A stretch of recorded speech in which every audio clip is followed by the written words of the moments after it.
I'm Javier Perez Jr. 16 years old, and I live in Charlestown, Indiana. Let's see.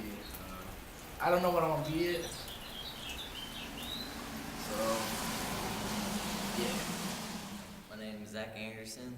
I'm 16. I live in Charlestown on Bethany Road, and I don't really know what I'm going to do when I grow up, when I get older. Or I don't know really what my dreams are, really, because I changed way too much. I'm Kyra Stevens. I'm the HR manager for R. Donnelly here in the Charleston Industrial Park. Technology has really played a huge role in the success of our company. We've gone to purchase better printing presses that are computer operated. Our computer to plate department is the pre-press side.